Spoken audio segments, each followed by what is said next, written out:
रायजोफोर खुलुमबाय आंनि चेनेलाव नोंथांमोन बयखौबो आं दिनै नोंथांमोननो मोनसे गोदान भिडिअ लाबोनो नागिरदों। बेनो जाबाय जोंनि मण्डलियाव जोंनि आम्बागाव दख'रानि दानथामारि जुथुमा जागोन। बे जुथुमानि थाखाय गिर्जा पेन्डेल स्टेज बानायनायनि खामानिफोरनि मावनायनिखौ दिन्थिनो नागिरदों। दिनै जोबोद गरम थेवब्लाबो मावगासिनो दङ रायजोफोरा।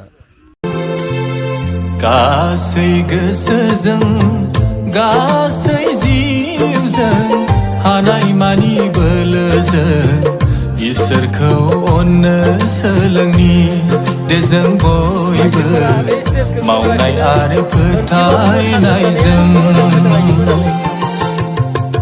गासै गोसोजों गासै जिउजों हानायमानि बोलोजों इसोरखौ अननो सोलोंनि दे जों बयबो मावनाय आरो फोथायनायजों।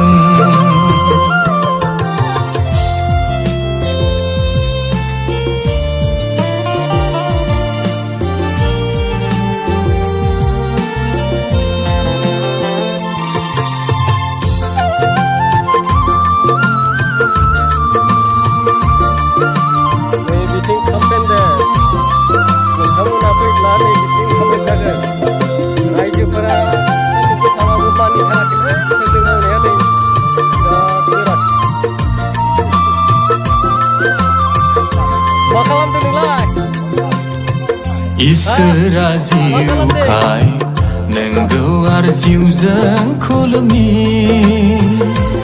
अ बुलिखौ नङा गोसोखौसो बिदों इसोरा।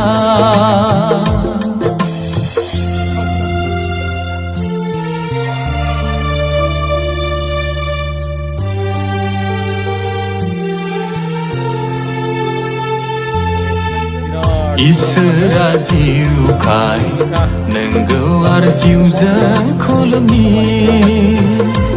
अ बुलिखौ नङा गोसोखौसो बिदों इसोरा। खुगायावल' फोथा आंनि चेनेलखौ नायनायनि थाखाय नोंथांमोननिसिम साबायखर बावनाय थाबाय। नोंथांमोना मोजां मोनोब्ला लाइक कमेन्ट शेयार खालामनो दाबाव आरो जुदि साबस्क्राइब खालामाखैब्ला गोदानब्ला साबस्क्राइब खालामनानै होदो अननानै, जाहाथे आं नोंथांमोननो गोदान भिडिअ लाबोनो हायो।